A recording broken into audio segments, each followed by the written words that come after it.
For this first lecture, the assessment at the end of the lecture asks you to compute the area of a cylinder with height equal 2 meters and radius is 4 meters. These assessments are useful at the end of every lecture so that I can understand whether you're gaining all the necessary skills that I expect you to gain. To run this assessment, to complete it, get Canopy running and then launch the editor. For each assessment, ideally you'd want to create a separate file to store your assessments, so you click on the Create New File button.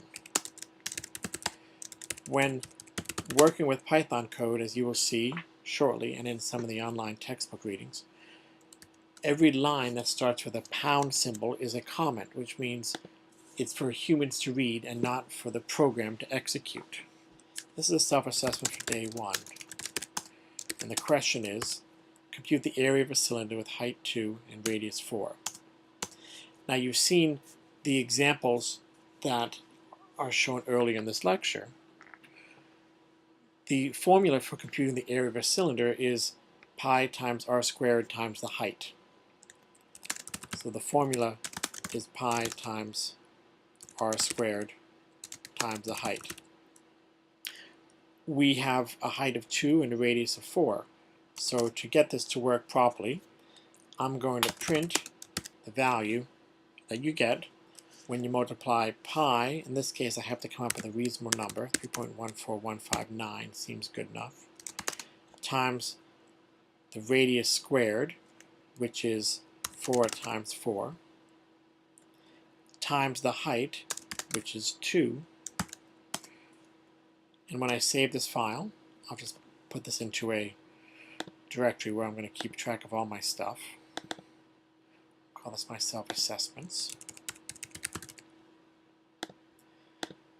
It's my day 01. When you save these files from within Canopy, you should make sure that they end in a .py extension. This way, Python will be able to be run later when you've loaded up in Canopy. Let me save that. To run this, I'm going to either select Run File, or when you get used to it, you see this the little green triangle, which looks like a VCR button to play. And it gives me my answer, 100.53 and change. Now, if you had chosen a different value of precision for pi, you would have gotten a different answer. In this small example, you've at least demonstrated your ability to use the Python as an extended calculator, where you can enter in formulas, edit them as you will, and then execute them. And there's nothing more frustrating than having a calculator and doing it by hand and then making a mistake in the very last step. So at least you can see that this is an improvement on using a calculator. If you have any questions with the self-assessment you see here, or how to do it, or in fact if you even did it a different way, feel free to contact me or make a post on the discussion board that I will make available for self-assessment questions. This is the end of the video for the self-assessment for Lecture 1.